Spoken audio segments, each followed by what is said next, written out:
हम हिंदी में देवनागरी लिपि के विषय में पढ़ रहे थे। आज हम देवनागरी लिपि की वैज्ञानिकता के विषय में पढ़ेंगे। देवनागरी लिपि में जहाँ वैज्ञानिक दृष्टि से अनेक त्रुटियाँ हैं, वहीं उसमें वैज्ञानिकता भी है। उपर्युक्त वैज्ञानिक त्रुटियों की ओर देखें तो उनमें एक त्रुटि ऐसी, मतलब कि जिससे हमने उपर्युक्त का मतलब है इससे पूर्व हमने जो देवनागरी लिपि के विषय में पढ़ा है उसके विषय में बात हो रही है यहाँ पर। उनमें एक त्रुटि ऐसी जो देवनागरी से अनिवार्य रूप से जुड़ी है, वह है इसकी अक्षरिकता।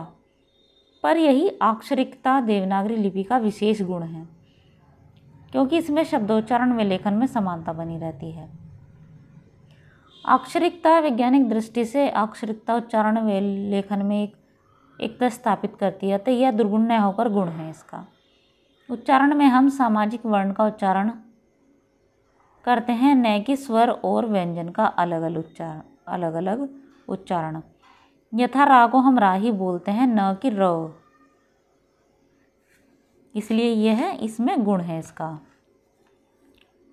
पूर्ण ध्वनित्व देवनागरी में 4-5 ही ध्वनियों के लिपि चिन्ह नहीं है।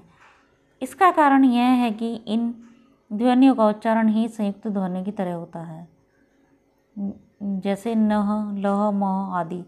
अतः ध्वनियों की संख्या बढ़ाने की अपेक्षा उन्हें संयुक्त रूप से लिखना ही उचित समझा गया। कहा जा सकता है कि देवनागरी सभी ध्वनियों के लिए चिन्ह है।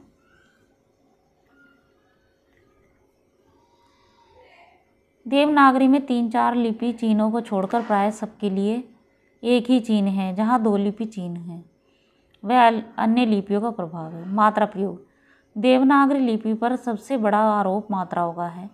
इसमें मात्राएं वर्ण के चारों ओर लिखी जाती हैं। वस्तुतः छोटी ई की मात्रा छोटी ई नहीं, बड़ी ई, यह बड़ी ई है। ई की मात्रा को छोड़कर अन्य सभी मात्राएं जुहा की स्थिति के अनुरूप ऊपर, नीचे तथा सामने या आगे हैं।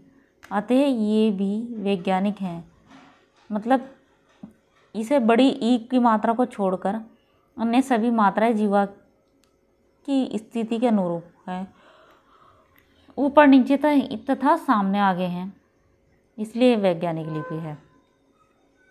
भ्रामक चिन्ह नागरी के 3-4 लिपि चिन्ह स्वल्प सा भ्रम पैदा करते हैं। वस्तुतः लिपि सीखने की वस्तु है।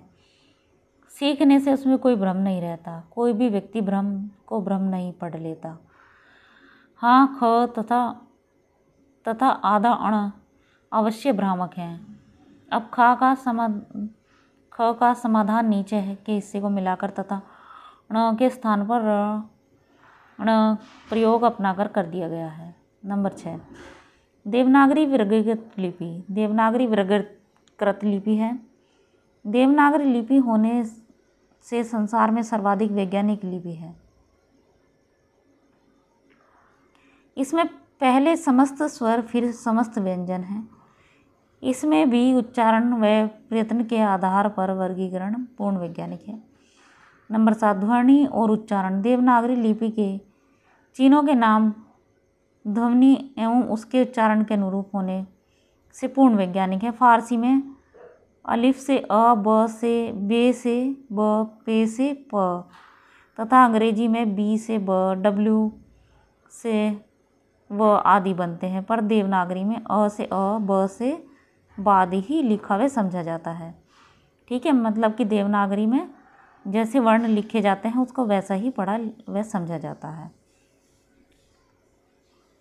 नंबर 8 एक चिन्ह एक ध्वनि।